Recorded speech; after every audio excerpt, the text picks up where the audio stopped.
بسم الله الرحمن الرحيم.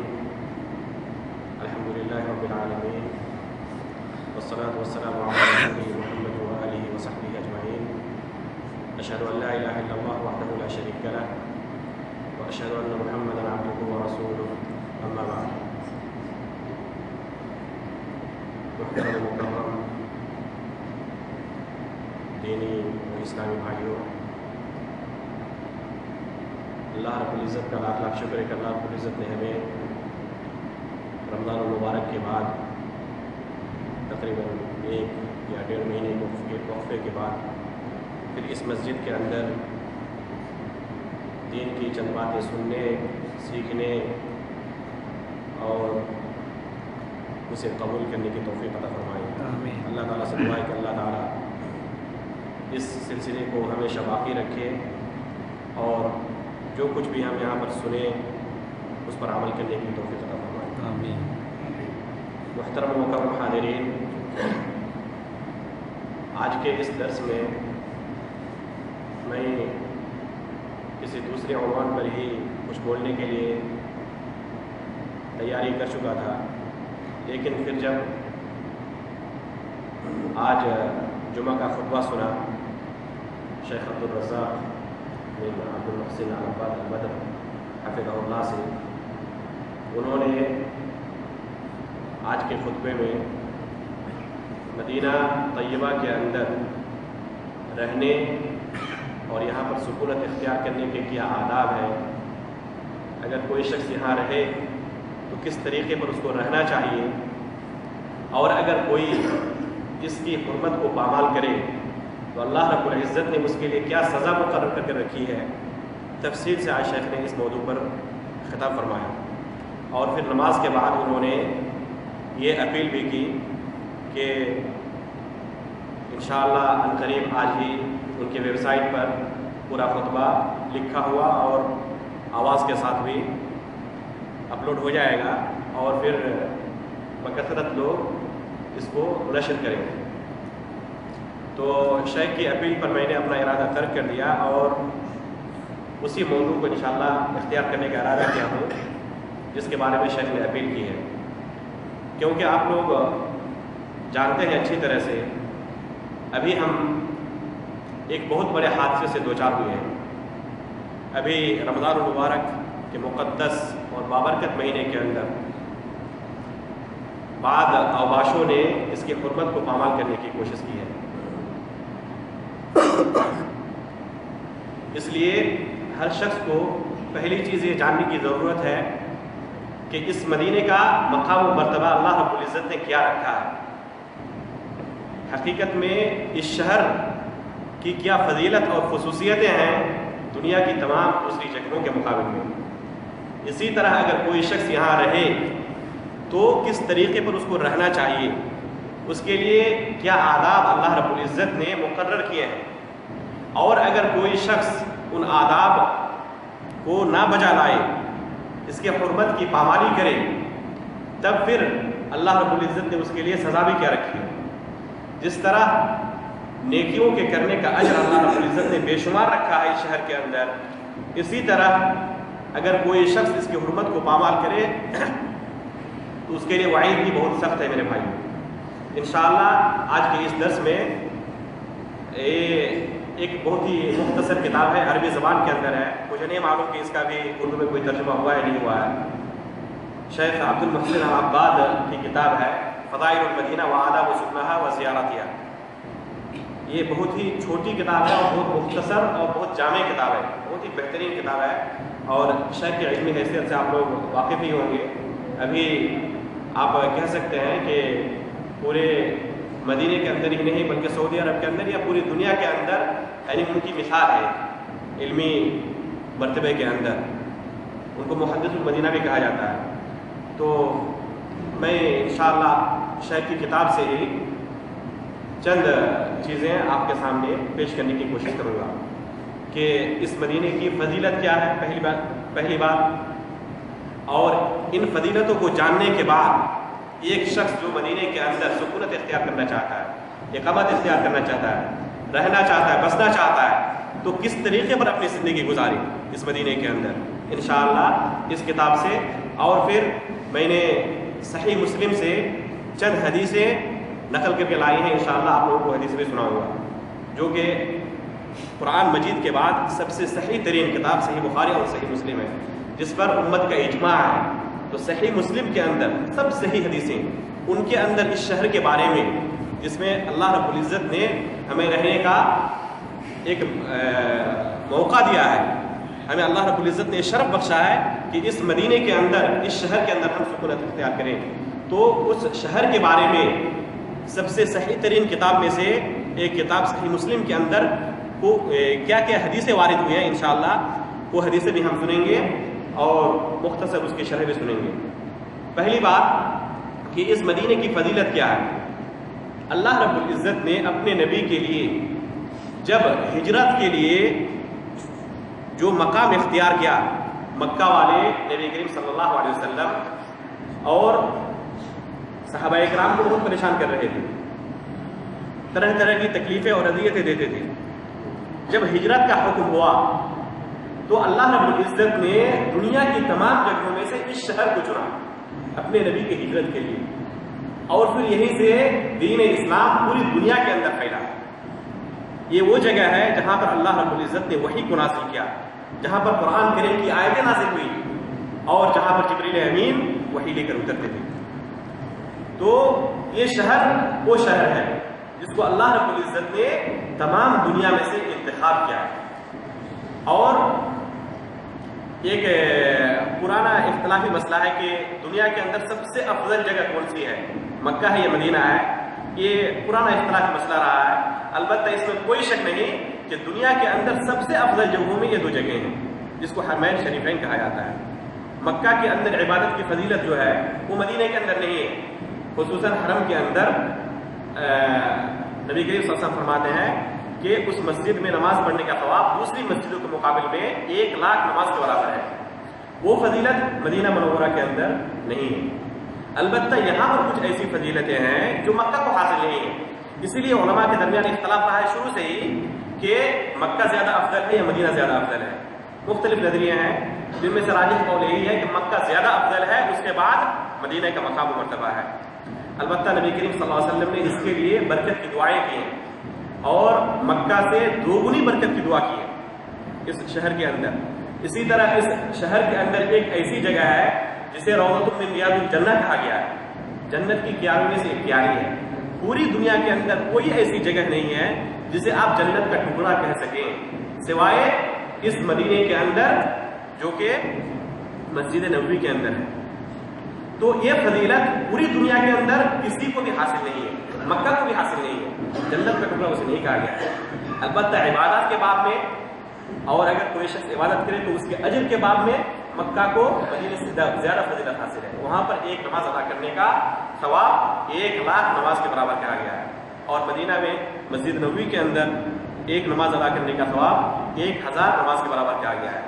کچھ لوگ 50,000 کہتے ہیں, جو کہ صحیح نہیں ہے. صحیح حدیث کے مطابق 1,000 نماز کے برابر اس کو اجر و ثواب ملتا ہے. صلاۃ فی مسجد ھذا خیر من 1000 صلاۃ فیما سواہ الا المسجد الحرام. نبی کریم صلی اللہ علیہ وسلم نے فرمایا کہ میری اس مسجد کے اندر نماز پڑھنے کا ثواب دوسری مسجدوں کے مقابلے میں 1,000 نماز کے برابر ہے, یا اس سے بہتر کھا میں سے خیر من 1000 صلاۃ, اس سے بہتر ہے سوائے مسجد حرام کے. اور مسجد حرام کے اندر سے ذکر کیا کہ اس میں نماز پڑھنے کا ثواب 1,00,000 نماز کے برابر ہے. اسی طرح یہ وہ مسجد ہے جس کے اندر اللہ رب العزت نے نیکی کے غرض سے رخت سفر باندھنے کا حکم دیا ہے. انشاءاللہ فضیلت کے اندر اس کا ذکر آئے گا. تیسری مسجد جو ہے فضیلت کے اندر وہ کیا ہے, مسجد اقصیٰ ہے. اس مسجد میں نماز پڑھنے کا ثواب صحیح حدیث کے مطابق 250 نماز کے برابر ہے. کچھ لوگ 500 کہتے ہیں, 500 نہیں بلکہ 250 نماز کے برابر ہے صحیح حدیث کے مطابق. اسی طرح اس مدینے کے اندر اور ایک مسجد ہے جس کی تعریف اللہ رب العزت نے خود قرآن کے اندر کی ہے, مسجد اسست علی التقوی من اول یوم. یہ وہ مسجد ہے جس کی بنیاد تقوی کی بنیاد پر رکھی گئی ہے, جو تقوی کی بنیاد پر قائم ہے. وہ کون سی مسجد ہے؟ مسجد قباء. اور جس مسجد کے اندر نماز پڑھنے کا ثواب 1 عمرے کے برابر ہے. صحیح حدیث کے اندر یا علی الاقل درجہ حسن کی حدیث ہے یہ نبی کریم صلی اللہ علیہ وسلم فرماتے ہیں کہ جو شخص اپنے گھر سے وضو کر کے نکلے اور اس مسجد میں یعنی مسجد قباء میں 2 رکعت نماز ادا کرے تو اس کو ایک عمرے کے برابر ثواب ملتا ہے. تو میرے بھائیوں یہ وہ شہر ہے جس کے اندر اس طرح کی بے شمار فضیلت کی چیزیں اور اجر و ثواب کے اندر زیادتی کی چیزیں موجود ہیں جو کہ دنیا کے اندر کسی بھی جگہ آپ کو نصیب نہیں ہو سکتی. اس شہر کو نبی کریم صلی اللہ علیہ وسلم نے حرم کہا ہے. انہا حرم آمین، یہ محترم شہر ہے جس کے اندر بہت ساری ایسی چیزیں جو دوسرے شہروں میں حلال ہیں، اس شہر کے اندر خصوصاً اس کے جو حدود ہیں اس کے اندر وہ چیزیں حرام ہیں. انشاءاللہ آگے اس حرم کے تعلق سے جو حدیث والے ہیں انشاءاللہ آپ کے سامنے ذکر کیا جائے گا. تو یہ وہ شہر ہے جس کے اندر بہت ساری ایسی چیزیں حرام ہیں جو کہ دوسری شہروں کے اندر حلال ہیں، اور جو چیزیں دوسری شہروں کے اندر حرام ہیں، لڑائی جھگڑے کرنا، مار پیٹ کرنا، لوگوں کو گالیاں دینا، بدعتوں کو کرنا، وہ اس شہر کے اندر بدرجہ اولا حرام ہے. اور اس کی گناہ یعنی مضاعفت کے اندر گرچہ نہ بڑھے لیکن ضخامت کے اندر ضرور وہ شدید ہے دوسرے شہروں کے مقابل میں. شیخ نے اس کتاب کے اندر مدینے کی فضیلتوں کو ذکر کرتے ہوئے بہت ساری فضیلت ذکر کی ہیں جو کہ صحیح حدیثوں کے اندر ثابت ہیں. ورنہ لوگوں سے تو آپ بہت ساری ایسی چیزیں بھی سنیں گے جن کا اس شریعت کے ساتھ کوئی تعلق ہی نہیں ہے. ہمارے ملکوں سے آنے والے لوگ بہت ساری ایسی چیزیں بیان کرتے ہیں مدینے کے تعلق سے جس کو تو ہم نے سنا ہی نہیں ہے. اہل مدینہ سے اگر آپ سوال کریں گے تو انہوں نے بھی نہیں سنا ہے، وہ بھی نہیں جانتے. بہت ساری ایسی چیزیں وہ ذکر کرتے ہیں. تو یہ صرف من گھڑت چیزیں ہیں جس کا حقیقت سے کوئی تعلق نہیں، کتاب و سنت سے جس کا کوئی تعلق نہیں. آپ کے سامنے صرف ان چیزوں کو ذکر کیا جائے گا جو کہ صحیح حدیثوں سے ثابت ہے مدینے کی فضیلت کے سلسلے میں، جو کہ صحیح حدیثوں سے ثابت ہے. جن میں سے پہلی چیز ہے کہ اس شہر کا نام اللہ رب العزت نے طیبہ اور طابہ رکھا ہے. اس کا معنی کیا ہے؟ طیب سے آیا ہوا ہے. طیب یعنی پاک ہوتا ہے. تو اس شہر کو اللہ رب العزت نے پاک کہا ہے. صحیح مسلم کی روایت ہے ان اللہ سمى المدینہ طابہ، کہ اللہ رب العزت نے اس شہر کو کیا نام رکھا ہے؟ طابہ. ہجرت سے پہلے اس شہر کو یثرب کہا جاتا تھا. ہجرت سے پہلے اس شہر کا نام تھا یثرب. قرآن مجید کے اندر بھی یہ نام وارد ہے. جب نبی کریم صلی اللہ علیہ وسلم ہجرت کر کے اس شہر میں تشریف لائے تب نبی کریم صلی اللہ علیہ وسلم کی نسبت سے اس شہر کا نام مدینۃ الرسول پڑا، اور جو کہ آج تک مشہور ہے، جو کہ آج تک مشہور ہے مدینۃ الرسول کے نام سے، مدینہ نبوی کے نام سے. تو یہ نام نبی کریم صلی اللہ علیہ وسلم کی ہجرت کرنے کے بعد پڑا. اس طرح اور بھی بہت سارے نام اس شہر کے لوگوں کی زبانوں پر آپ سنیں گے، جن میں سے ایک نام جو کہ صحیح حدیث کے اندر وارد ہے وہ کیا ہے؟ طابہ اور طیبہ. طابہ اور طیبہ جس کا معنی ہوتا ہے پاک شہر. تو یہ اس شہر کی فضیلت ہے جس کا نام کس نے رکھا ہے؟ اللہ رب العزت نے. ان اللہ سمى المدینہ طابہ، اللہ رب العزت نے اس شہر کا نام طابہ رکھا ہے جو کہ لفظ طیب سے آیا ہوا ہے، یعنی پاک اور متبرک شہر. اسی طرح اس کی فضیلتوں میں سے ایک فضیلت یہ ہے ان الایمان یعرض الیہا، قیامت جب قریب آ جائے گی تب پوری دنیا میں سے ایمان سمیٹ کر اس شہر میں آ جائے گا. پوری دنیا میں سے کہیں پر آپ کو ایمان نظر نہیں آئے گا جب قیامت قریب ہو جائے گی سوائے اس شہر کے. ایمان جس طرح حدیث میں اس کی مثال بھی دی گئی ہے، نبی کریم صلی اللہ علیہ وسلم فرماتے ہیں ان الایمان لا یعرض الی المدینہ کما تعرض الحیۃ الی جحرها. صحیح بخاری اور صحیح مسلم کی حدیث ہے کہ مدینے کے اندر ایمان اسی طرح سمیٹ کر آ جائے گا جس طرح کہ سانپ جب کسی چیز سے خوف اور اس کو ڈر محسوس ہوتا ہے تو اپنے بل کی طرف وہ واپس آ جاتا ہے اور اس کے اندر اپنے آپ کو محفوظ سمجھتا ہے اور حفظ و امان میں اپنے آپ کو محسوس کرتا ہے. اسی طرح قیامت کے قریب ایمان پوری دنیا سے سمیٹ کر اس شہر میں آ جائے گا. آپ کو پوری دنیا میں ایمان نظر نہیں آئے گا لیکن اس شہر کے اندر ایمان اللہ کے فضل و کرم سے قیامت کے وقت بھی باقی رہے گا. یہ اس شہر کی فضیلت ہے. اور اسی وجہ سے جو دوسرے شہروں کے اندر مومنین رہیں گے، دوسرے شہروں کے اندر مومنین رہیں گے وہ تمام کے تمام لوگ اسی شہر کا قصد کریں گے، اس شہر کی طرف بھاگتے ہوئے آ جائیں گے۔ تو یہ اس شہر کی فضیلت ہے جو ہمیشہ آباد رہنے والا شہر ہے، کبھی بھی انشاءاللہ مومنوں سے یہ شہر خالی نہیں ہوگا۔ بلکہ دوسری حدیث میں وارد ہے کہ اگر کوئی منافق ہو یا کسی کے دل میں حسد ہو تو اس شہر میں نہیں ٹک پائے گا، اس کو اچھا نہیں لگے گا یہاں، بلکہ یہاں سے وہ دوسری شہر جانا پسند کرے گا اور بھاگ جائے گا۔ صحیح مسلم اور صحیح بخاری کی روایت ہے، ایک شخص نبی کریم صلی اللہ علیہ وسلم آیا اور اس نے بیعت کی، کچھ دنوں بعد آ کے کہہ رہا ہے اس کو بہت ساری بیماریاں لاحق ہو گئیں، اللہ کے رسول مجھ سے بیعت واپس لے لیجیے، میں نے جو آپ سے بیعت کی تھی میں وہ بیعت توڑنا چاہتا ہوں۔ نبی کریم صلی اللہ علیہ وسلم نے منع کیا، صبر کرنے کی تاکید کی، پھر آیا پھر کہا کہ نہیں میں وہ بیعت توڑنا چاہتا ہوں، اس بیعت پہ باقی نہیں رہ سکتا ہوں۔ اس طرح 3 مرتبہ وہ اس طرح فریاد کرتا رہا اور نبی صلی اللہ علیہ وسلم اس کو واپس کرتے رہے، یہاں تک کہ وہ شہر چھوڑ کر بھاگ گیا، اس شہر سے وہ چلا گیا دوسرے شہر۔ تب نبی صلی اللہ علیہ وسلم نے فرمایا تھا کہ ان المدینہ کالکیر، آپ نے لوہار کی بھٹی دیکھی ہے نا، لوہار کی بھٹی جو ہوتی ہے جس پہ لوہے کو پیٹنے سے پہلے کیا کرتے ہیں، اس کو بھٹی میں رکھتے ہیں اور اس کو گرم کرتے ہیں، جب وہ پورا گرم ہو جاتا ہے پھر اس کو نکالتے ہیں اور پھر اس کو ہتھوڑی مارتے ہیں، تو کیا ہوتا ہے جو خالص لوہا ہوتا ہے وہ باقی رہ جاتا ہے اور جو زنگ ہوتا ہے وہ باہر نکل جاتا ہے۔ تو اسی طرح نبی صلی اللہ علیہ وسلم نے مثال دی کہ مدینہ بھی لوہار کی بھٹی کی طرح ہے، جس طرح لوہار کی بھٹی سے خراب اور فاسد لوہا نکل کے بھاگ جاتا ہے، اسی طرح مدینے سے جن کے ایمان کے اندر فساد ہوگا، جن کا ایمان کامل نہیں ہوگا، اس کو یہ شہر اچھا نہیں لگے گا، اس شہر سے وہ بھاگنے پر مجبور ہوگا، اس کو باہر جانا ہی اچھا لگے گا۔ تو اس کی مثال نبی صلی اللہ علیہ وسلم نے لوہار کے بھٹی کی طرح دی ہے۔ اسی طرح اس شہر کی فضیلت یہ ہے کہ نبی کریم صلی اللہ علیہ وسلم نے اس شہر کی تعریف اور توصیف کے اندر فرمایا ہے کہ انہا قریۃ تأکل القری، یا امرت بقریۃ تأکل القری۔ ہجرت سے پہلے نبی کریم صلی اللہ علیہ وسلم فرماتے ہیں کہ مجھے ایک ایسے شہر کی طرف ہجرت کرنے کا حکم دیا گیا ہے اللہ رب العزت کی طرف سے، جو ایسا شہر ہے یا ایسا گاؤں ہے تأکل القری، جو تمام گاؤں کو کھا لے، جو تمام شہروں کو کھا لے۔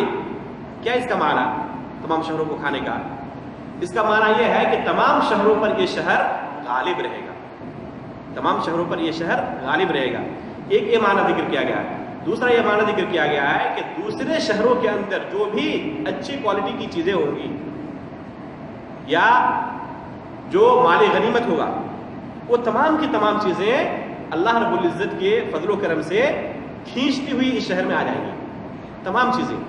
اور ہم اس کا مشاہدہ بھی کر رہے ہیں، اور اس سے پہلے ہو بھی چکا ہے فتوحات کے زمانے میں، صحابہ کرام کے زمانے میں، خلفائے راشدین کے زمانے میں دوسرے شہروں کے اندر کسریٰ و قیصر کے جو خزانے تھے، اللہ رب العزت نے مسلمانوں کے ہاتھوں، صحابہ کرام کے ہاتھوں ان کو فتح کیا، اور پھر ان کے خزانے مدینے کے پاس اس شہر میں لائے گئے۔ تو نبی کریم صلی اللہ علیہ وسلم نے اس شہر کی صفت میں یہ ذکر کیا ہے کہ یہ وہ شہر ہے یا وہ گاؤں ہے جو تمام شہروں کو کھا لے۔ تو یہ ہمیشہ اللہ رب العزت کے فضل و کرم سے دوسرے شہروں پر غالب ہونے والا شہر ہے۔ اسی طرح اس شہر کے اندر اگر کوئی شخص رہے اور اس کو تکلیفیں حاصل ہو، مصیبتیں حاصل ہو، ہمیشہ بیمار رہتا ہو، یا اقتصادی ناحیے سے بھی، مادی ناحیے سے بھی، غربت اور افلاس کا شکار ہو، تو اس شخص کو صبر کرنا چاہیے، اس شخص کو صبر کرنا چاہیے۔ اور اس صبر کی بنا پر اگر وہ شخص مدینہ منورہ کے اندر، مدینہ طیبہ کے اندر رہتے ہوئے اس کو تکلیفیں حاصل ہو اور اس کو صبر کرتا ہے، تو نبی کریم صلی اللہ علیہ وسلم نے قیامت کے دن اس کے لیے شفاعت کرنے کا وعدہ کیا ہے کہ اگر کوئی شخص اس شہر میں رہے گا اور اس کی صعوبتوں کو برداشت کرے گا تو قیامت کے دن میں ان کے لیے سفارشیں کروں گا۔ فإنی شفیع لہ یوم القیامہ المدینۃ خیر لہم لو کانوا یعلمون۔ اسی طرح نبی صلی اللہ علیہ وسلم فرمایا لا يدعها احد رغبۃ عنها الا ابدل اللہ فیها من هو خیر منہ۔ آپ صلی اللہ علیہ وسلم فرمایا کہ المدینۃ خیر لہم لو کانوا یعلمون، کچھ لوگ ایسے تھے جو مدینہ چھوڑ کر اقتصادی ناحیے کی وجہ سے دوسرے شہروں کی طرف جانے لگے. تب نبی صلی اللہ علیہ وسلم نے فرمایا کہ ان کو ابھی پتہ نہیں ہے مدینہ ان کے لیے زیادہ بہتر ہے. گرچہ ان کو نظر آ رہا ہے کہ دوسری جگہ پر ان کو زیادہ ہو سکتا ہے تجارت میں یا کسی دوسری چیز میں زیادہ نفع حاصل ہو، لیکن یہ ظاہری چیز ہے. حقیقت میں مدینہ میں رہتے ہوئے اس کو جو برکتیں حاصل ہونے والی ہیں دنیاوی اعتبار سے بھی، اس لیے کہ یہ حدیث جو کہی گئی ہے اس کا سیاق دنیاوی اعتبار سے ہے، اخروی اعتبار سے تو کوئی شک ہی نہیں ہے. یہاں تک کہ دنیاوی اعتبار سے بھی اگر کسی کو دوسری شہر کے اندر تجارت میں یا کسی بھی دوسری چیز میں فضیلت اور زیادہ فائدہ نظر آئے تو حقیقت میں وہ صرف ظاہری فائدہ ہے. اگر مدینے میں رہے تو انشاءاللہ اس کے اندر خیر اور زیادہ باقی ہے. انسان بسا اوقات دنیاوی اعتبار سے بہت ساری چیزوں کے اندر یہ سوچتا ہے کہ وہاں پر میں جاؤں تو تجارت کے اندر یا دنیاوی معاملات کے اندر مجھے زیادہ فائدہ حاصل ہو سکتا ہے. یہ ظاہری کس طرح ہو سکتی ہے؟ بہت ساری ایسی مصیبتیں جو مستقبل میں آنے والی ہے جس کو انسان نہیں جانتا. مجھے نہیں معلوم، آپ کو نہیں معلوم کہ مستقبل میں میرے ساتھ کیا حادثہ ہونے والا ہے. اللہ تمام حادثات سے ہمیں بچائے. تو اللہ رب العزت کو صرف پتا ہے کہ اس کے ساتھ مستقبل میں کیا ہونے والا ہے. اللہ تعالیٰ چاہے تو ان حادثات سے آپ کو محفوظ رکھے. مثلا آپ نے اس شہر کو چھوڑ کر دوسرے شہر میں آپ نے سکونت اختیار کی، رہائش اختیار کی. یہاں پر آپ مثلا ایک مہینے کے اندر 3,000-4,000 ریال کما رہے تھے. آپ کو لگ رہا ہے کہ اسی بزنس کو میں اگر دوسرے شہر میں چالو کروں تو مجھے 8-10 ہزار ریال ہر مہینہ فائدہ حاصل ہونے والا ہے. آپ یہ شہر چھوڑ کے چلے گئے اور کوئی ایسا حادثہ ہوا جس میں آپ نے پوری زندگی جو کچھ کمایا تھا سب کچھ تہس نہس ہو گیا، برباد ہو گیا. اس کو کون بچا سکتا ہے؟ اللہ رب العزت. اس لیے ظاہراً گھر سے فائدہ نظر آئے دوسری جگہ، لیکن حقیقت کا علم صرف اللہ رب العزت کو ہے. ہم صرف ان چیزوں کو دیکھ کر فیصلہ کرتے ہیں کہ اس نے زیادہ فائدہ کمایا، اس نے زیادہ فائدہ کمایا، جو چیزیں ہمیں نظر آتی ہیں. لیکن بہت ساری ایسی چیزیں جو کہ اللہ رب العزت نے ہم سے روک کر رکھی ہیں، بہت ساری ایسی نعمتیں جو اللہ رب العزت نے ہمیں یہاں پر عطا کی ہیں، اگر وہ نعمتیں حقیقت میں ہم سے چھن جائے تب پتہ چلے گا کہ کن نعمتوں کے اندر ہم تھے. جو کسی سڑک حادثے کے اندر آنکھ کی نعمت سے یا ہاتھ کی نعمت سے یا چلنے کی پھرنے کی نعمت سے محروم ہو گیا، اس کو پوچھئے پوری دنیا وہ لٹانے کے لیے تیار ہوگا اس ایک نعمت کو حاصل کرنے کے لیے. تو اللہ رب العزت کی جب نعمتیں شامل رہتی ہیں تو انسان کو اس کی قدر نہیں ہوتی. تو اس لیے میرے بھائیو، ظاہراً گرچہ لگے کہ دوسرے شہر کے اندر اس کو دنیاوی اعتبار سے فائدہ زیادہ حاصل ہوگا، لیکن حقیقت میں نبی کریم صلی اللہ علیہ وسلم کیا فرماتے ہیں؟ المدینہ خیر لہم لو کانوا یعلمون. اگر انہیں پتہ ہوتا تو مدینہ ان کے لیے زیادہ بہتر تھا، لیکن چونکہ ان کو پتہ نہیں ہے اس لیے وہ اس شہر کو چھوڑ کر دوسرے شہر کی طرف جا رہے ہیں. اسی طرح فرماتا ہے لا یدعوا احد رغبۃ عنہا، اگر کوئی شخص اس شہر کو بیزار ہو کر چھوڑ دے، الا ابدل اللہ فیہا من هو خیر منہ، تو اللہ رب العزت اس شخص کے بدلے جو اس سے بہتر تھا اس کے بدلے دوسرے کو اس جگہ پر لائے گا اور اسے اس شہر کے اندر بسنے کی توفیق دے گا، اس کو یہ شرف حاصل ہوگا. تو اگر کوئی شخص اس شہر کو چھوڑ کر جا رہا ہے تو ایسا نہ سوچے کہ وہ اس شہر کو کوئی نقصان پہنچا رہا ہے، بلکہ اللہ رب العزت اس کے بدلے اس سے بہتر کسی شخص کو لائے گا اور اس شہر کے اندر اسے بسنے کی توفیق عطا فرمائے گا. ولا يثبت احد على لأوائها وجهدها الا كنت له شفيعا او شهيدا يوم القيامه. اور اگر کوئی شخص اس شہر کے اندر رہے اور اس کی مصیبتوں کو برداشت کرے، جو تکلیفیں حاصل ہوں اس پر صبر کرے، تو قیامت کے دن میں اس کے لیے سفارش کروں گا، قیامت کے دن میں اس کے لیے گواہی دوں گا. تو ہر شخص یہ چاہتا ہے، ہر ایک کے دل کے اندر یہ خواہش ہوتی ہے کہ نبی کریم صلی اللہ علیہ وسلم میرے لیے سفارش کریں. کون یہ نہیں چاہے گا؟ تو میرے بھائیو، اگر اس شہر کے اندر آپ رہ رہے ہیں اور کوئی مصیبت حاصل ہے اور آپ صبر کر رہے ہیں تو اللہ رب العزت کی طرف سے ایک فضیلت سمجھیے اس کو اپنے لیے. اللہ رب العزت نے آپ کو لوگوں میں سے چنا ہے کہ آپ کو کوئی پریشانی اس میں حاصل ہوئی اور پھر آپ نے صبر کیا، اپنی جزا قضا نہیں کی، اس کی شکایت نہیں کی، بلکہ اس کو اپنے اندر ہی رکھا. بہت سارے لوگ کیا کرتے ہیں، جو کچھ اپنے بس میں ہوتا ہے سب کچھ اختیار کر لیتے ہیں، اس کے بعد جب کچھ نہیں ہو پاتا تو آخر میں کیا کہتے ہیں؟ چلو میں صبر کر رہا ہوں. صبر کا معنی یہ نہیں ہے، صبر کا معنی یہ نہیں ہے، بلکہ آپ کو پوری قوت حاصل ہو اس کے باوجود آپ اپنے آپ پر کنٹرول کریں. حقیقت میں صبر ہے. کوئی قوی اور طاقتور شخص آپ کو 2 تھپڑ لگا دیا آپ کے اندر طاقت ہی نہیں ہے، دل چاہ رہا تھا کہ اس سے انتقام لوں، لیکن طاقت نہیں تو کیا کہہ رہے ہیں، چلو میں صبر کر رہا ہوں. یہ صبر نہیں ہے. حقیقت میں آپ کے اندر طاقت ہو، حقیقت میں آپ کے اندر طاقت ہو، اس کے باوجود آپ اپنے آپ پر کنٹرول کریں، اس کو کہتے ہیں صبر. ایک قصہ میں ابھی مناسبت سے ذکر کرتا ہوں، مناسب سمجھتا ہوں. امام بخاری رحمۃ اللہ علیہ کے تعلق سے ان کی سیرت میں ایک قصہ آتا ہے کہ ایک مرتبہ وہ لکھ رہے تھے اپنے گھر میں، حدیثیں لکھتے تھے. پہلے زمانے میں اس طرح کے قلم موجود نہیں تھے، بلکہ وہ انک کے اندر، سیاہی کے اندر قلم پھٹوایا جاتا، وہ لکڑی کے قلم ہوتے تھے اور پھر اس سے لکھا جاتا تھا. تو وہ سیاہی موجود تھی اور اسے لکھ رہے تھے. اتنے میں گھر کی جو نوکرانی تھی، لونڈی تھی، وہ راستہ چلتے ہوئے اس کے پیر سے ٹھوکر لگ جانے کی وجہ سے وہ پوری سیاہی بکھر گئی. جو کچھ لکھے تھے سب پہ وہ سیاہی گر گئی. اب سوچیں کہ اگر سیاہی گر جائے لکھے ہوئے کاغذات پر تو کیا حال ہوگا؟ یعنی پوری محنت بیکار ہو گئی. غصہ کتنا آئے گا ایسے موقع پر؟ میں نے جتنی محنتیں کی تھی، تم نے ایک سیکنڈ کے اندر پوری محنت میری برباد کر دی. تو بہت غصہ آیا. تو امام بخاری رحمۃ اللہ فرماتے ہیں کہ دیکھ کر نہیں چل سکتی، تو الٹا وہ جواب بھی دے رہی ہے، الٹا جواب بھی دے رہی ہے کہ آپ کوئی رکھنے کا ڈھنگ نہیں ہے، آپ راستے پر رکھ دیتے ہیں. تو غصہ ایک تو پہلے تھا، اوپر سے جواب دینے کا ایسا اور شدید غصہ. اس کے بعد ان کو یہ فضیلت یاد آئی، والکاظمین الغیظ.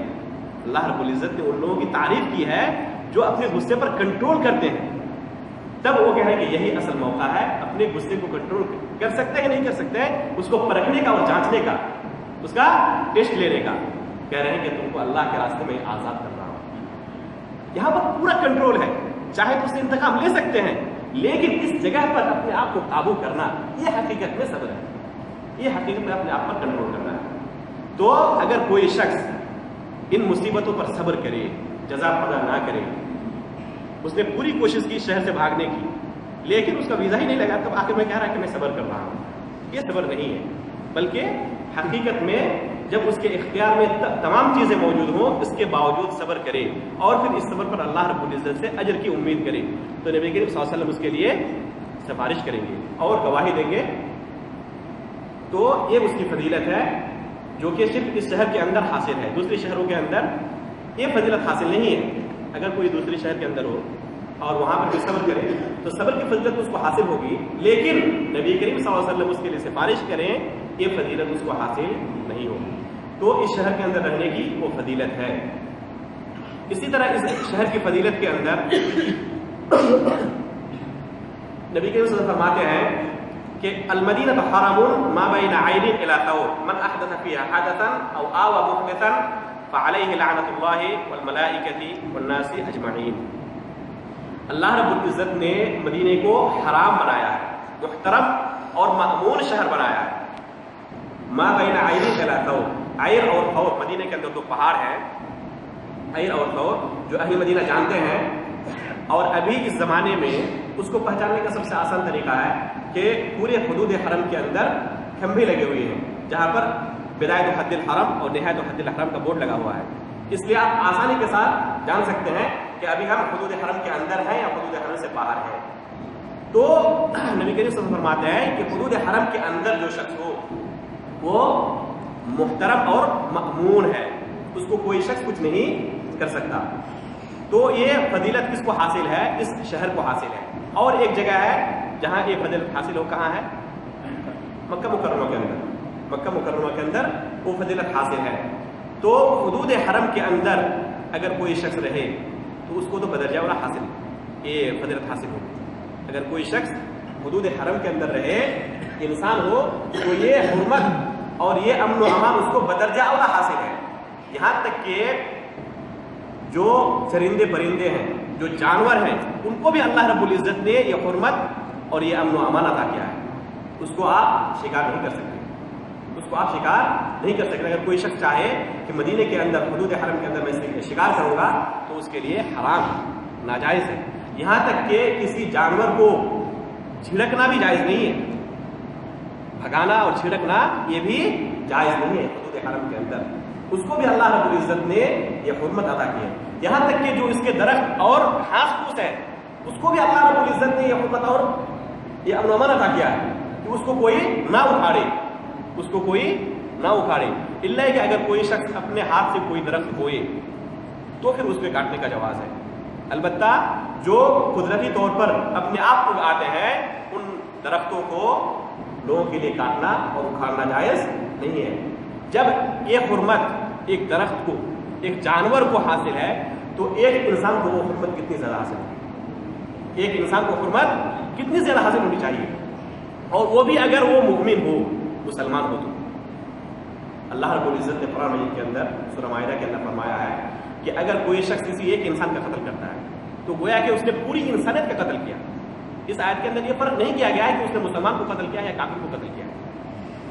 اگر بغیر کسی جرم کے اگر کوئی شخص کسی ایک انسان کو قتل کرتا ہے تو گویا کہ پوری انسانیت کو اس نے قتل کیا ہے، اور اگر کوئی شخص کسی مسلمان کو قتل کرے تو نبی کے صلی فرماتے ہیں کہ وَقِتَالُهُ كُفْرٌ سِبَابُ الْمُسْلِمِ فُسُوقٌ وَقِتَالُهُ كُفْرٌ، کسی مسلمان کو گالی دینا ایک گناہ کا کام ہے اور اس کو قتل کرنا کفر ہے، بلکہ گرچہ اس کفر کا معنی خارج عن الملہ نہیں کہا گیا ہے بلکہ کفر دون کفر ہے، لیکن کبیرہ گناہوں میں سے ہونے میں کوئی شک نہیں ہے۔ سب سے بڑے گناہوں میں اگر شمار کریں تو کسی مسلمان کو ناحق قتل کرنا ہے۔ اور اگر کوئی شخص اس حرم کے اندر، اس محترم مہینے کے اندر اگر کوئی شخص کسی مسلمان کو قتل کرے اور یہ سوچے کہ یہ اجر کا کام ہے تو کیا یہ اسلام ہے؟ یقیناً اسلام نہیں ہو سکتا، یقیناً یہ اسلام نہیں ہو سکتا۔ نبی کریم صلی اللہ علیہ وسلم فرماتے ہیں، صحیح مسلم کی حدیث ہے، فمن اخبر مسلما فعليه لعنة الله والملائكة والناس اجمعین لا يقبل منه يوم القيامة صرف ولا عدل۔ اس شہر کے اندر نبی کریم صلی اللہ علیہ وسلم فرماتے ہیں کہ اگر کسی نے کسی مسلمان کو چھڑکا، ابھی قتل بھی نہیں کیا ہے، چھڑک رہا ہے، اس پر ظلم کر رہا ہے، تو اس پر اللہ رب العزت کی طرف سے لعنت ہے، فرشتوں کی طرف سے لعنت ہے، تمام لوگوں کی طرف سے لعنت ہے۔ لا يقبل منه يوم القيامة صرف ولا عدل، قیامت کے دن اس سے نہ کوئی فرض عبادت ہی قبول کی جائے گی اور نہ اس سے کوئی نفل عبادت ہی قبول کی جائے گی۔ صرف و عدل کی مختلف تفسیر آئی ہوئی ہیں، لیکن سب سے زیادہ افضل اور سب سے زیادہ جو تفسیر آئی ہوئی ہے اس سے مراد یہ ہے کہ اس سے کوئی فرض عبادت بھی قبول نہیں کی جائے گی اور نہ کوئی نفل عبادت قبول کی جائے گی، یا پھر اس کی اگر توبہ کرے تو توبہ بھی اس سے قابل قبول نہیں ہے۔ یہ بھی تفسیر بعض سلف نے کی ہے۔ یا اسی طرح اگر کوئی شخص فدیہ دینا چاہے تو فدیہ بھی اس کے لیے قابل قبول نہیں ہے۔ تو یہ سخت وعید ہے ان لوگوں کے لیے جو اس شہر کے حرمت کو پامال کرے، اس شہر کے حرمت کو پامال کرے، ان کے لیے سخت وعید ہے۔ امام ابو بکر بن ابی شیبہ رحمۃ اللہ علیہ وہ فرماتے تھے کہ یجد احدنا فی یدہ الطیر فیفکہ من یدہ ثم یرسلہ، اگر کوئی پرندہ بھی ہاتھ آ جاتا تو پھر بھی اس کو چھوڑ دیتے تھے، اس کو بھی شکار نہیں کرتے۔ ہاتھ آیا ہوا پرندہ بھی شکار نہیں کرتے تھے۔ اسی طرح صحابہ کرام رضوان اللہ علیہم اجمعین کسی جانور کو تک نہیں جھڑکتے تھے اس شہر کے اندر۔ اور اگر کوئی شخص اس شہر کے اندر کسی مسلمان کو قتل کرے اور اللہ کے رسول کی مسجد کے پاس، تو اس میں کوئی شک نہیں کہ اسلام میں سے وہ شخص نہیں ہے۔ اگر حقیقت میں مسلمان ہوتا تو اتنا بڑا جرم کا ارتکاب نہیں کر سکتا تھا۔ یہ مسلمانوں کا کام نہیں ہے میرے بھائیوں۔ تو یہ فضیلت ہے اس شہر کو۔ اس طرح اور بہت ساری حدیثیں اگر وقت ملے تو انشاءاللہ میں صحیح مسلم کے اندر جو حدیث ہے اس شہر کی فضیلت کے اندر یا حرمت کے اندر آئی ہوئی ہے سرسری نظر پر آپ کے سامنے پڑھنے کی کوشش کروں گا۔ تو ابھی میں فضیلت ذکر کر رہا تھا، اسی طرح اس شہر کی فضیلت ہے کہ اس شہر کے اندر دجال داخل نہیں ہوگا، اس شہر کے اندر دجال داخل نہیں ہو سکتا۔ قیامت جب قریب آ جائے گی اور دجال پوری دنیا میں جائے گا، اللہ رب العزت اس کو ایسی طاقت دیں گے کہ پوری دنیا کا وہ سیر کرے گا، پوری دنیا کی سفر کرے گا وہ، سوائے اس شہر کے۔ اس شہر کو داخل نہیں ہو سکتا۔ اس شہر کے اندر بھی داخل ہونے کی وہ کوشش کرے گا، اس شہر کے اندر بھی داخل ہونے کی کوشش کرے گا۔ آپ جرف کا مکان جانتے ہیں نا، جو جرف کا علاقہ ہے وہاں سے وہ داخل ہونے کی کوشش کرے گا، اور فرشتے اللہ رب العزت قائم کر دیں گے ہر گلی کے اندر، ہر نکڑ اور چوراہے کے اندر اللہ رب العزت کی طرف سے فرشتے قائم ہوں گے اس شہر کی حفاظت کرنے کے لیے۔ اور دجال کو اس شہر میں نہیں داخل ہونے دیں گے. تو اللہ رب العزت اس شہر سے دجال کو بھی محفوظ رکھا. دجال سے بھی اس شہر کو اللہ رب العزت نے محفوظ رکھا ہے. دجال بھی اس شہر میں داخل نہیں ہو سکتا. صحیح بخاری اور صحیح مسلم کی حدیث ہے کہ دجال بھی اس شہر کے اندر داخل نہیں ہو سکتا. اسی طرح اس شہر کی فضیلت ہے کہ طاعون کی بیماری جو کہ مہلک بیماری ہے، اس شہر کے اندر یہ بیماری داخل نہیں ہو سکتی. طاعون کی بیماری اس شہر کے اندر کبھی بھی داخل نہیں ہو سکتی. تو اس طرح چند فضیلتیں آپ کے سامنے ذکر کی گئیں کہ اس شہر کا وہ مقام و مرتبہ ہے اللہ رب العزت کے نزدیک. یہ مقام و مرتبہ اللہ رب العزت نے اس شہر کو ادا کیا ہے. جب ہمیں یہ پتہ چل گیا کہ اس شہر کی اتنی فضیلتیں ہیں، رہنے کی، بسنے کی، دنیاوی اعتبار سے، اخروی اعتبار سے، اجر اور عبادتوں کے کرنے کے ثواب کے اعتبار سے، جب اس کی فضیلت ہے تو اس کے کچھ آداب بھی ہونے چاہیے. اس کے کچھ آداب بھی ہونے چاہیے کہ اگر کوئی شخص اس شہر کے اندر رہنا چاہے تو کس طرح اپنی زندگی گزارے. تو انشاءاللہ ہم ابھی ان آداب کو سنیں گے اور اللہ تعالیٰ سے دعا کرتا ہوں کہ اللہ تعالیٰ ہم تمام لوگوں کو توفیق بھی دے اسی طرح رہنے کی جس طرح رہنا مطلوب ہے اس شہر کے اندر. جو آداب اللہ رب العزت نے اس شہر کے اندر رہنے کے لیے رکھے ہیں، اللہ تعالیٰ نے توفیق دے کہ ہم با ادب ہو کر اس شہر کے اندر رہیں، بے ادب ہو کر نہ رہیں. جن میں سے پہلی چیز یہ ہے کہ ہر مسلمان کے لیے ضروری ہے کہ اس شہر کو محبت کرے، اپنی دل کی گہرائیوں سے اس شہر سے پیار محبت کرے. بغض و نفرت اس کے دل کے اندر اس شہر کے لیے نہیں ہونی چاہیے. اگر حقیقت میں مومن ہے تو اس شہر کے لیے اس کے دل میں بغض و حسد نہیں ہے، بلکہ اس کے دل کے اندر اس شہر کے لیے پیار و محبت ہوگی. صحیح حدیثوں کے اندر یہ چیز وارد ہے. صحیح حدیثوں کے اندر یہ چیز وارد ہے. نبی کریم صلی اللہ علیہ وسلم ایک مرتبہ سفر سے واپس آ رہے تھے اور جب مدینے سے قریب ہو گئے، مدینے کی در و دیواریں نظر آنے لگی تو آپ اپنے سواری کو تیز ہانکنے لگی اس شہر کے اندر جلدی داخل ہونے کے لیے. تو یہ محبت کی دلیل ہے.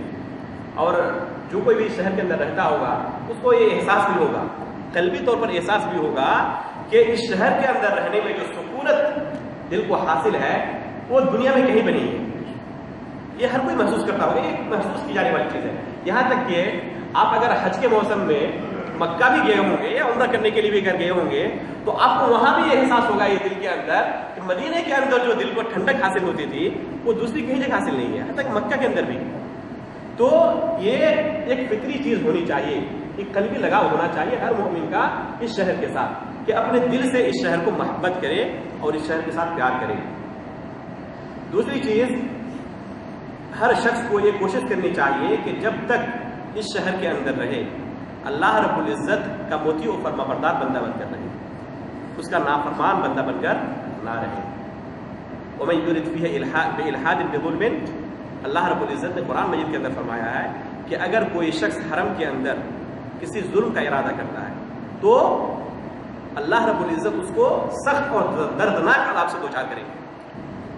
آپ تصور کریں، دوسری حدیث کے اندر آیا ہے کہ اگر کوئی شخص کسی گناہ کرنے کا ارادہ کرتا ہے تو اللہ رب العزت اس کے لیے اس وقت تک گناہ نہیں لکھتا جب تک کہ اس گناہ کو نہ کر لے. مشہور ہے نہیں؟ اگر کسی نے کسی گناہ کے کرنے کا ارادہ کیا تو تب تک اللہ رب العزت اس کے لیے گناہ نہیں لکھتے جب تک کہ وہ گناہ کا ارتکاب نہ کرے. لیکن حرمین شریفین کے اندر اگر کوئی شخص فقط ظلم کرنے کا ارادہ کرتا ہے، اس شہر کے اندر فتنہ و فساد پھیلانے کا ارادہ کرتا ہے، تو اللہ رب العزت نے اس کے لیے کیا فرمایا کہ اس کے لیے دردناک عذاب ہے. یہ مختلف ہے حکم دوسرے شہروں کے مقابل میں. اگر کسی دوسری جگہ پہ وہ ہو تو جب تک گناہ نہ کرے نہیں لکھا جائے گا. اگر صرف ارادہ ہے دل کے اندر تو گناہ نہیں لکھا جائے گا. لیکن حرمین شریفین کے اندر اگر ارادہ بھی کرے، وَمَن يُرِدْ فِيهِ بِإِلْحَادٍ، اللہ رب العزت نے ارادے کے بارے میں کہا ہے کہ اگر کوئی ارادہ بھی کرے. عبداللہ بن مسعود رضی اللہ تعالیٰ عنہ اور دوسرے صحابہ اکرام سے وارد ہے، وہ اس آیت کی تفسیر کرتے ہوئے فرماتے تھے کہ اگر کوئی شخص عدن ابین کے اندر ہو، کہاں ہے یہ؟ یمن کے اندر. اگر کوئی یمن کے اندر ہو اور وہاں پر اس شہر کے تعلق سے اس کے دل کے اندر برے خیالات آ رہے ہیں، اس شہر کے اندر فتنہ و فساد پھیلانا چاہتا ہے، تو اللہ رب العزت نے اس کے لیے بھی دردناک عذاب رکھا ہے. اس شہر کے اندر کرے تو بہت بڑی بات ہے. اگر اس شہر کے اندر ہے, دوسرے شہر کے اندر, اس شہر سے لاکھوں اور کروڑوں میل دور ہو, پھر بھی اگر کوئی شخص دل کے اندر اس شہر کے اندر فتنہ و فساد پھیلانے کا ارادہ کرتا ہے تو اس کے لیے دردناک عذاب ہے. یہ ہے اس شہر کی فضیلت یا اس شہر کے اندر رہنے کے آداب, کہ جب تک آپ اس شہر کے اندر رہیں اللہ رب العزت کا موتی اور فرمانبردار بندہ بن کر رہیں. اللہ رب العزت نے جن تمام چیزوں کو حرام کیا ہے ان تمام چیزوں سے اپنے آپ کو دور رکھیں. کسی بھی حرام کام کی طرف آپ کا قدم نہیں بڑھنا چاہیے. جو چیزیں اللہ رب العزت نے واجب کی ہیں یا مستحب کی ہیں, جو حقوق ہمارے ہیں اللہ رب العزت کے تعلق سے, نبی کریم صلی اللہ علیہ وسلم کے تعلق سے, اس دن کے تعلق سے, عام مسلمانوں اور رشتہ داروں اور والدین اور بیوی بچوں کے تعلق سے, ان تمام حقوق کو ادا کریں. تو جب تک اللہ رب العزت نے اس شہر کے اندر آپ کو رہنے کا موقع دیا ہے, اس شہر کے اندر اللہ رب العزت کا موتی اور فرمانبردار بندہ بن کر رہیں, نافرمان اور عاصی بندہ بن کر نہ رہیں. تیسرا ادب ہے کہ جب تک کوئی شخص اس شہر کے اندر رہ رہا ہے تو اللہ رب العزت نے اس شہر کے اندر اس کے لیے بہت سارے ایسے نیکی کے راستے کھول کر رکھے ہیں اپنے نیکیوں کو بڑھانے کے, جو کہ دوسری شہروں کے اندر حاصل نہیں ہے. جب وہ اس شہر کے اندر رہ رہا ہے تو کوشش کرنی چاہیے کہ ان نیکی کے دروازوں سے داخل ہو. جو عظیم موقع اللہ رب العزت نے اس کو عطا کیا ہے اس سے فائدہ بھی اٹھائے ہو. ایسا نہیں کہ اس شہر کے اندر زندگی گزار دی لیکن اس کو حرم شریف کے اندر نماز پڑھنے کی توفیق حاصل نہیں ہوئی, کبھی مسجد نبوی نہیں گیا, کبھی مسجد قباء نہیں گیا, تو اس سے بڑا بدنصیب اور محروم کون ہوگا. اس شہر کے اندر اللہ رب العزت نے اس کو رہنے کا موقع عطا کیا. ہمارے ایک استاد بتا رہے تھے, ایک سنا ہوا قصہ ہے, میں نے اپنے استاد سے سنا ہے کہیں پر جامعہ اسلامیہ کے اندر. مکہ کے اندر حرم شریف کے اندر ایک شخص کی وفات ہوئی اور اس کے جنازے کو داخل کرنے, جب حرم شریف کے اندر نماز پڑھتے ہیں نا نماز جنازہ, جب لوگ کوشش کرنے لگے حرم شریف کے اندر اس کے جنازے کو داخل کرنے کے لیے, تو کوشش کے باوجود بھی وہ کسی بھی صورت میں داخل نہیں ہو پائے. کافی کوشش کرنے کے باوجود اس کے جنازے کو مسجد کے اندر داخل نہیں کر پا رہے. جب پوچھا گیا کہ آخر ماجرا کیا ہے, کیوں اس طرح ان کے ساتھ ہوا, تو لوگوں نے مختلف چیزیں ذکر کی, جن میں سے ایک چیز جو ابھر کر سامنے آئی وہ یہ تھی کہ وہ شخص ایک سیارے کا مالک تھا, لوگوں کو حرم شریف پہنچاتا تھا, مشور مارتا تھا, لیکن اپنی زندگی میں دوسروں کو تو ہمیشہ پوری زندگی بھر حرم شریف لاتا رہا نماز پڑھانے کے لیے, لیکن خود کبھی حرم شریف کے اندر نماز پڑھنے کے لیے داخل نہیں ہوتا. تو یہ ایک قصہ ہے جس میں ہمارے لیے بہت بڑی عبرت کی چیز ہے. اس لیے میرے بھائیوں, جب اللہ رب العزت نے اس شہر کے اندر رہنے کا آپ کو موقع دیا ہے تو صرف رہنے سے ہی فضیلت حاصل نہیں ہو جائے گی, بلکہ جو نیکی کے دروازے ہیں, مسجد قباء کے اندر نماز پڑھنے کا ثواب ایک عمرے کے برابر ہے, مسجد نبوی کے اندر نماز پڑھنے کا ثواب 1000 نماز کے برابر ہے. اگر کوئی شخص اس مسجد کے اندر آ کے تعلیم حاصل کرنے کی کوشش کرتا ہے, یا اگر خود عالم ہے اور دوسروں کو 2-4 باتیں سکھانے کی کوشش کرتا ہے, تو وہ مجاہد فی سبیل اللہ کے درجے میں ہے. نبی کریم صلی اللہ علیہ وسلم فرماتے ہیں کہ اگر کوئی شخص اس مسجد میں آئے اور یہاں پر علم حاصل کرنے کی کوشش کے ارادے سے آیا ہو یا دوسروں کو کچھ سکھانے کے ارادے سے آیا ہو, تو وہ کالمجاہد فی سبیل اللہ, تو اللہ کے راستے میں جہاد کرنے والے کی طرح ہے, گویا کہ وہ اللہ کے راستے میں جہاد کر رہا ہے. تو کتنی بڑی فضیلت ہے. تو اللہ رب العزت نے جب آپ کو موقع دیا ہے تو فرصت نکال کر جب بھی آپ کو موقع ملے اس فضیلت سے اپنے آپ کو ہمکنار کرنا چاہیے. اگر دنیاوی اعتبار سے کسی کو پتہ چلے کہ فلاں جگہ اگر ایک سامان میں خریدوں, جس کو اگر مثلا کسی کو موبائل خریدتا, یہاں پر جو آس پاس کی دکانیں ہیں اس موبائل کی قیمت 1000 ریال ہے, بہت دور ایک دکان ہے جس کی قیمت 500 ریال ہے, یہی موبائل سیم ایک دم سیم مواصفات کے, کیا کرے گا وہ, یہیں پہ خریدے گا یا دوڑ کر بھاگ کر جائے گا وہاں پر؟ ضرور جائے گا جہاں پر اس کو زیادہ فائدہ نظر آئے. تو اگر آپ یہاں پر رہ رہے ہیں اور آپ کو یہ خبر کر دیا گیا ہے کہ اس مسجد میں نماز پڑھیں گے تو 1 نماز کے برابر آپ کا ثواب ہے, یہی نماز آپ حرم شریف کے اندر پڑھیں گے تو 1000 نماز کے برابر ہے, تو بھاگنا نہیں چاہیے, ضرور بھاگنے کی کوشش کرنی چاہیے. لیکن اس کا مطلب یہ نہیں ہے کہ اپنی دنیا آپ چھوڑ دیں اور دنیا سے قطع تعلق ہو کر آپ اس میں آ جائیں, یہ مشورہ نہیں ہے. جس طرح آپ کو فرصت نصیب ہو اس سے فائدہ اٹھانے کی کوشش کرنی چاہیے. اسی طرح اگر کوئی شخص نیکی کی نیت سے کوئی سفر کرنا چاہتا ہے تو نبی صلی اللہ علیہ وسلم فرماتے ہیں لا تشد الرحال الا الى 3 مساجد. نیکی کی نیت سے صرف 3 مسجدوں کی طرف سفر کرنا جائز ہے. کون سی مسجدیں ہوتی ہیں؟ مسجد حرام، مسجد نبوی اور مسجد اقصی. کوئی دوسری ایسی مسجد نہیں ہے دنیا میں یا کوئی دوسری ایسی جگہ نہیں ہے دنیا میں جہاں پر کوئی شخص رفتے سفر مانے، سفر کا ارادہ کرے نیکی کی نیت سے تو قطعاً وہ جائز نہیں ہوگا.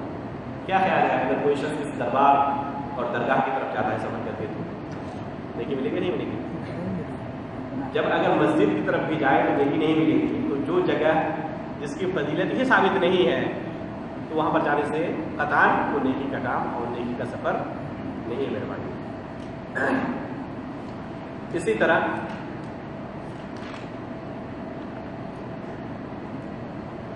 اس شہر کے اندر رہنے کے آداب میں سے یہ ہے کہ بدعت کا ایجاد نہ کیا جائے. جب تک آپ اس شہر کے اندر رہیں بدعتوں سے اپنے آپ کو دور رکھیں. نبی کریم صلی اللہ علیہ وسلم فرماتے ہیں کہ فمن احدث فيها حدثا او آوى محدثا فعليه لعنة الله والملائكة والناس اجمعین. اگر کوئی شخص اس شہر کے اندر رہے اور کسی بدعت کو اس نے ایجاد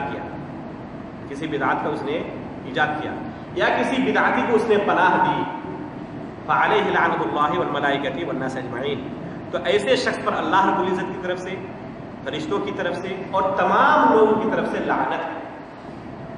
بدعت ایک ایسے ہی قبیح چیز ہے، لیکن خصوصاً اس شہر کے اندر رہتے ہوئے بدعت سے کوسوں دور رہنے کی کوشش کرنی چاہیے. اس لیے کہ یہاں پر خصوصی لعنت کی بات کی گئی ہے، اس کے باوجود افسوس کا مقام ہے کتنے لوگ اس مسجد نبوی کی زیارت کرنے کے لیے آتے ہیں اور بقیع الغرقد کے قبرستان کی زیارت کرنے کے لیے آتے ہیں اور کتنی بدعتوں کا ارتکاب کرتے ہیں. آپ تصور نہیں کر سکتے لوگوں کے اندر کتنی بدعتیں ہیں. میں نے ایک خصوصی درس ہی دیا تھا ان جو زیارت کی جگہیں ہیں ان جگہوں پر زیارت کے آداب کیا ہیں، اور اگر کوئی شخص ان طریقوں پر نہ کرے دوسرے طریقوں پر کریں، خصوصاً جو چیزیں مشہور ہیں، تو ان کی بدعت ہونے کے تعلق سے بھی ایک مستقل درس دے چکا ہوں. میں ضرورت پڑتی ہے انشاءاللہ پھر کبھی دوں گا کیونکہ ابھی وقت کم زیادہ نہیں ہے. اس لیے اس شہر کے اندر رہنے کے عادت کو بھی پہلے سن لیتے ہیں، اگر وہ وقت ملا تو پھر انشاءاللہ اس کو بھی کرتے جائیں کسی دوسرے درس میں. اسی طرح اس شہر کے اندر رہنے کے عادات میں سے یہ ہے کہ جب تک آپ اس شہر کے اندر رہیں ایک آئیڈیل بن کر رہیں. جب تک اس شہر کے اندر آپ رہیں ایک آئیڈیل اور ایک نمونہ بن کر رہیں. اس لیے یہ فطری چیز ہے. آپ جب گھر جائیں گے یا آپ کے دوست و احباب جب آپ کو دیکھیں گے تو وہ یہی سمجھیں گے کہ اس شہر کے اندر وہ رہ کر آیا ہے تو جو کچھ کر رہا ہے وہ صحیح کر رہا ہے. ایک فطری چیز ہوتی ہے. جس طرح علماء کو دیکھ کر لوگ کیا کہتے ہیں کہ جو کچھ کر رہا ہے صحیح کر رہا ہوگا. اس لیے علماء کے لیے خصوصی بات آئی ہے کہ آپ لوگوں کے لیے آئیڈیل اور نمونہ ہے. اس لیے اپنا ہر قدم بہت سوچ کر اور پرکھ کر رکھیں. اسی طرح آپ کا بھی مقام و مرتبہ ہے. جب تک آپ اس شہر کے اندر ہیں آپ دوسروں کے لیے آئیڈیل ہیں، اور آپ نے اس کو محسوس بھی کیا ہوگا. جب آپ گئے ہوں گے اپنے گاؤں اپنے علاقوں میں تو ایک الگ ہی احترام اور تعظیم کرتے ہیں آپ کی. وہ اس لیے نہیں کہ آپ باہر رہ رہے ہیں بلکہ اس شہر کے اندر رہ رہے ہیں. اگر آپ کے گاؤں میں سے ہی 2 شخص ایسے ہوں گے جو ایک ریاض میں رہ رہا ہو اور ایک مدینہ یا مکہ میں رہ رہا ہو، آپ دیکھیں گے کہ اس طرح مدینہ میں رہنے والے شخص کی جس طرح تعظیم اور احترام کر رہے ہیں دوسرے کی نہیں کر رہے ہیں. تو آپ دوسروں کے لیے ایک قدوہ، ایک آئیڈیل اور نمونہ ہے. اس لیے اپنے آپ کو حقیقت میں آئیڈیل اور نمونہ بنائیے. آپ سے جب لوگ کچھ چیز حاصل کریں تو حقیقت میں وہ شریعت کے مزاج کے موافق ہو، شریعت کے مزاج کے موافق ہونی چاہیے. اگر آپ ان کے لیے ایک برا آئیڈیل بن گئے تو خود آپ نے اپنا نقصان کیا اور دوسرے کا بھی نقصان کیا. لیکن اگر حقیقت میں آپ نے ان کے لیے ایک اچھا نمونہ، اچھا ماڈل اور ایک اچھا آئیڈیل آپ نے اپنے آپ کو پیش کیا تو آپ کے لیے خود بہتر ہے، اپنے اجر کا کام کیا.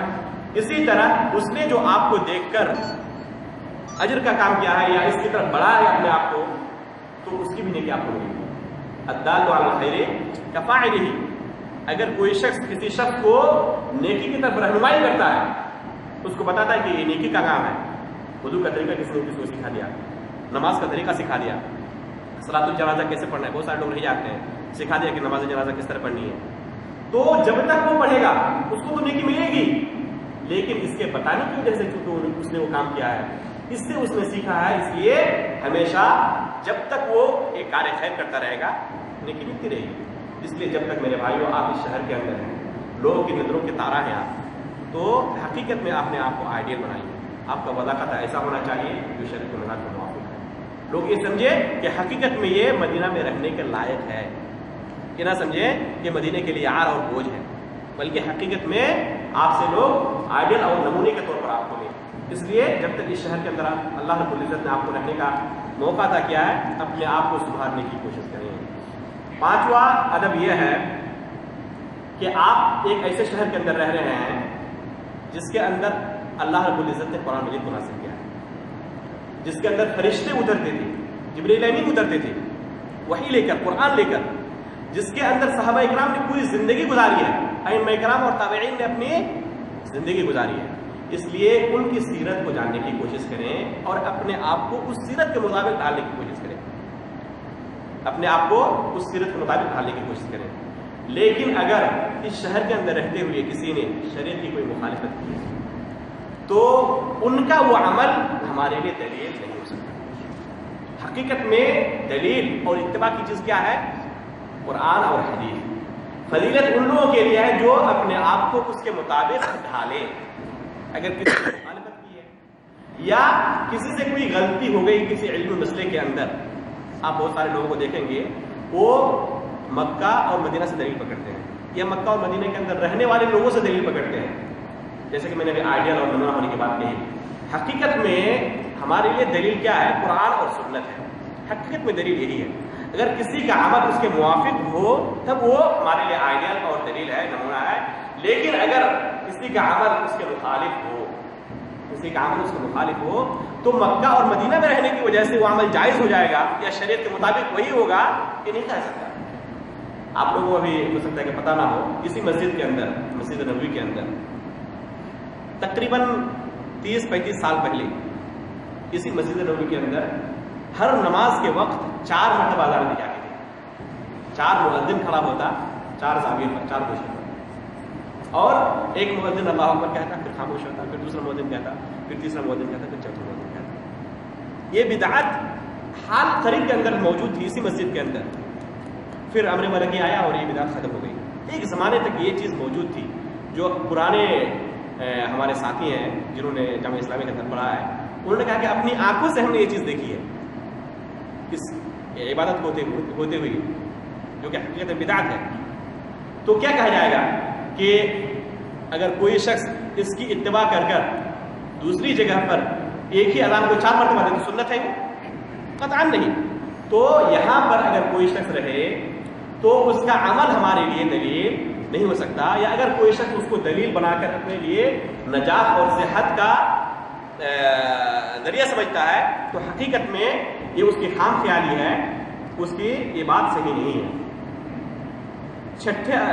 چھٹی چیز اس شہر کے اندر رہنے کے آداب میں سے یہ ہے کہ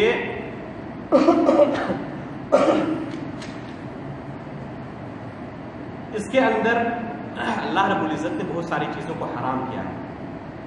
اس شہر کے اندر بہت ساری چیزوں کو اللہ رب العزت نے حرام کیا ہے جو کہ دوسرے شہروں کے اندر حلال ہے، جیسے شکار کرنا۔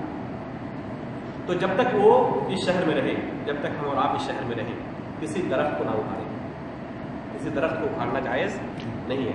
نبی صلی اللہ علیہ وسلم فرماتے ہیں ان ابراہیم حرم مکہ وانی حرمت المدینہ ما بین لابتیہا لا یقطع عظامها ولا یصاد صیدها۔ اس کے اندر، اس شہر کے اندر نہ کسی جانور کو شکار کیا جائے گا اور نہ کسی درخت کو اکھاڑا ہی جائے گا۔ اللہ رب العزت نے ایک جانور کو بھی اس شہر کے اندر حرمت اور امن و امان عطا کیا ہے، اسی طرح درختوں کو بھی اللہ رب العزت نے یہ مقام اور مرتبہ عطا کیا ہے اس شہر کے اندر۔ یہ چیزیں دوسرے شہروں کے اندر جائز ہیں، لیکن جب تک آپ اس شہر کے اندر رہیں، حدود حرم کے اندر، تب تک کسی درخت کو نہ اکھاڑیں، کسی جانور کو شکار نہ کریں، اسی طرح اگر کوئی فری پڑی چیز آپ کو مل رہی ہے، کسی کا کوئی پیسہ گر گیا ہے، تو اگر آپ اس کے مالک تک پہنچا سکتے ہیں تو اٹھائیے ورنہ نہ اٹھائیں. اگر اس کے مالک تک آپ پہنچا سکتے ہیں، آپ کے اندر لگ رہا ہے کہ میرے اندر طاقت ہے، تو اٹھا سکتے ہیں ورنہ نہ اٹھائیں. تو میرے بھائیوں، یہ چند آداب تھے. ان میں سے اسی طرح یہ ہے کہ جو کہ فضیلت کے اندر یہ بات گزر ہی چکی ہے کہ اگر کوئی مصیبت اور پریشانی آپ کو لاحق ہو اس شہر کے اندر رہتے ہوئے تو صبر کریں. اس شہر کے اندر رہتے ہوئے اگر کوئی مصیبت اور پریشانی لاحق ہو تو آپ صبر کریں اور اس شہر سے نہ بھاگ جائیں. اس لیے کہ ظاہراً اگر دوسرے شہروں کے اندر آپ کو اچھائی اور بھلائی اور منافع نظر آ رہے ہیں، فائدہ نظر آ رہا ہے، لیکن وہ حقیقت میں ظاہری فائدہ ہے، حقیقت میں وہ اخروی فائدہ یا حقیقی فائدہ نہیں ہے دنیاوی اعتبار سے بھی. اس لیے کوئی بھی مصیبت اور پریشانی حاصل ہو تو صبر کرنی چاہیے اور اس کے اندر جزا فضا اور واویلا نہیں مچانا چاہیے. تو یہ چند آداب تھے اس شہر کے اندر رہنے کی. ابھی 2-4 منٹ ہمارے سامنے باقی ہے.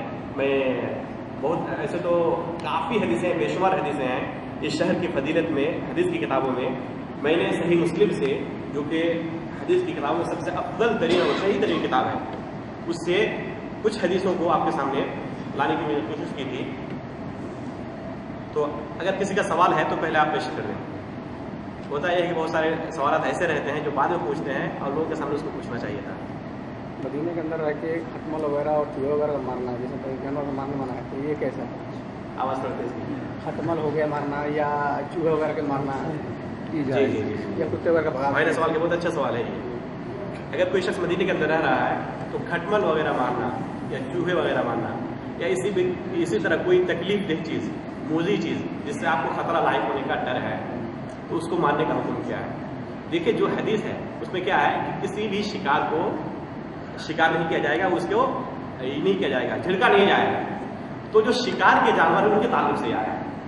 البتہ جو موذی جانور ہیں تو ان کا یہ حکم نہیں ہے، جن سے انسان کو خطرہ لاحق ہوتا ہے، چاہے کسی بھی نوعیت کا ہو. جیسے یہ ہے مکھیاں ہیں، مچھر ہے، مکھی نہیں مچھر ہے، تو وہ آپ کو کاٹیں گے، بیماریاں بھی ہو سکتی ہیں. یا اسی طرح سانپ ہے، چوہا ہے. چوہے سے عموماً زیادہ نقصان نہیں ہوتا، لیکن وہ بھی حدیث اس کو کویسا کا کہا گیا ہے، فاسق کی تصغیر ہے، تو وہ بھی حقیقت میں نقصان پہنچانے والی چیز ہے.